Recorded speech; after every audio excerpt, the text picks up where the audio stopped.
मिट्टी जीवन है और जल जीवन का आधार है। मिट्टी की नमी को कैसे बनाए रखें, उस तक जल की उपलब्धता कैसे बढ़ाएं? भूजल कम होने की वजह से मिट्टी को जो नुकसान हो रहा है, उसे कैसे दूर करें? जब मिट्टी से नया अंकुर फूटता है तो ये सिर्फ नव जीवन का संचार नहीं है, बल्कि ये प्रमाण है मिट्टी की उर्वरा शक्ति का। ये साक्ष्य है जल की जीवनदायिनी प्रकृति का। और देश के कई हिस्सों में इसी शक्ति और प्रकृति को संजीवनी देने में अहम भूमिका निभा रही है वाटरशेड विकास घटक प्रधानमंत्री कृषि सिंचाई योजना। हमारे गांव में तालाब खुदा है, करीबन इसके अंदर 10 से 12 फीट 15 फीट लगभग पानी रहता है। इससे हमारे गांव में वाटर लेवल बढ़ गया है। पहले हम 2 फसल को 2 पान पिलाते थे, अब 3 बार पानी पिलाते। उससे हमारे फसलें भी ज़्यादा होती है। पहले 7-8 कुंटल के हिसाब से गेहूँ निकलते, अब 14-15 कुंटल के हिसाब से गेहूँ निकलते। मिट्टी जैव विविधता का आधार है। मिट्टी अनगिनत जीवों का आवास है।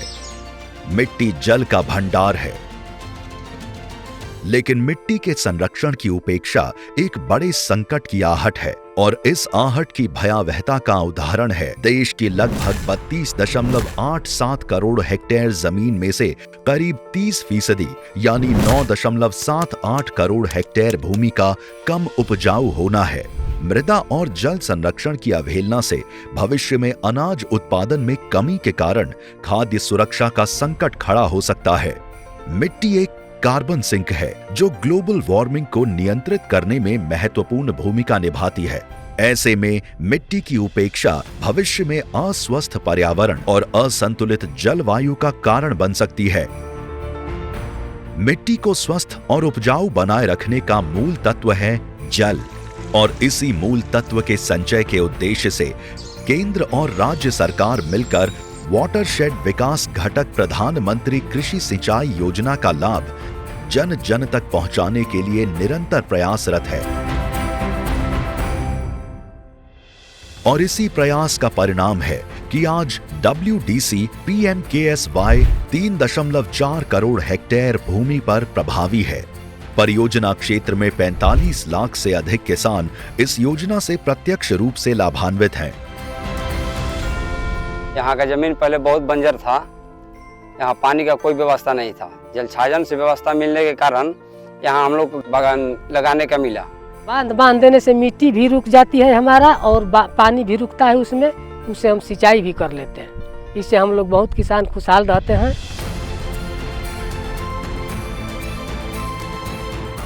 खेत का पानी खेत में और गांव का पानी गांव में रखने के उद्देश्य से जन सहभागिता का आधार लिए और सरकार के संकल्प से सिद्धि तक पहुंचने के प्रयास लिए परियोजना क्षेत्र में 8.79 लाख से अधिक जल संचयन संरचनाओं को बनाया गया या फिर पुनर्जीवित किया गया, जिसके फलस्वरूप भूजल का स्तर बढ़ रहा है। साथ ही सतही जल भी खेती के लिए अधिक मात्रा में और लंबे समय तक के लिए उपलब्ध हो रहा है। जिस भूमि पर कभी एक भी फसल नहीं हो पाती थी, आज वाटरशेड विकास के कारण उसी भूमि पर फसलें लहलहा रही हैं। साथ ही जहां पर बारिश के मौसम में किसान पूरे साल में सिर्फ एक ही फसल की खेती कर पाते थे, आज उन्हीं क्षेत्रों में किसान 2 या 3 फसलों की खेती कर पा रहे हैं, जिसके परिणाम स्वरूप किसानों की वार्षिक औसत आय में 70% तक की वृद्धि हुई है। साथ ही ग्रामीण क्षेत्रों में आजीविका के अतिरिक्त अवसर उपलब्ध हो रहे हैं। सूखाग्रस्त इलाके हरियाली और खुशहाली से समृद्ध हो रहे हैं। पशुओं को पौष्टिक चारा मिलने से दूध उत्पादन में भी 40% तक की वृद्धि हुई है। இந்த கம்மாய் வேப்பங்குளம் கம்மா, இந்த கம்மா சீர்திருத்தம் இல்லாமல் ரொம்ப வேலி செடி முள் எல்லாம் சீரடைஞ்சு கிடந்தது. இந்த கம்மாயை நீர்வழித்துறையிலிருந்து எங்களுக்கு கிளீன் பண்ணி நல்லா நீட்டாக பண்ணி கொடுத்துருக்காங்க. தண்ணி அதிக அளவு இப்போ பெருகி தண்ணி அதிகமாக இருக்குது. விவசாயத்துக்கு நல்லா இருக்குது. நெல் விளைச்சல் எடுத்திருக்கோம். இப்போ அடுத்து நெல் நடவு பண்ண போகிறோம். கடலை மிளகாய் எல்லாம் வச்சுருக்கோம். ஆடு மாடு தண்ணி குடிக்க செய்ய கோடையில் இது ஒரு 10 மாதத்து வரைக்கும் நல்லா தண்ணி அதிகமாக இருக்கும். அதனால அந்த கிராமத்துக்கு ரொம்ப யூஸாக இருக்குது।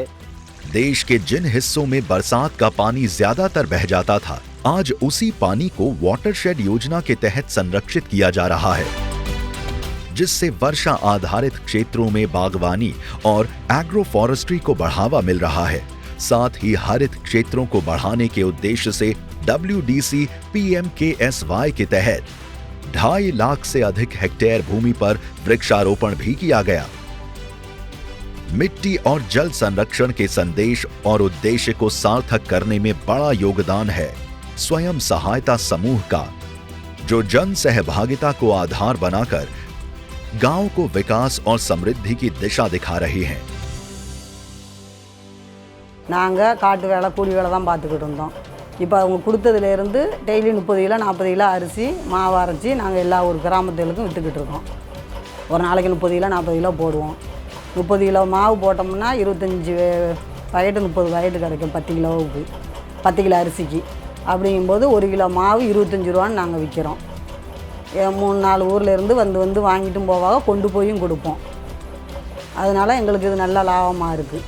இப்போ அந்த கிரைண்டர் வாங்கி மாவு அரைச்சதுலேருந்து எங்களுக்கு நல்லா காசு நல்லா பிளங்குது, நல்லா எல்லா வேலைகளுக்கும் காசு தேவைப்படுது, லாபம் நல்லா அதிகமாக இருக்குது. நாங்கள் ये समय है वाटरशेड के विकास का, धरती को जल लौटाने का, मिट्टी को स्वस्थ और उपजाऊ बनाने का, हरियाली से खुशहाली का रास्ता बनाने का।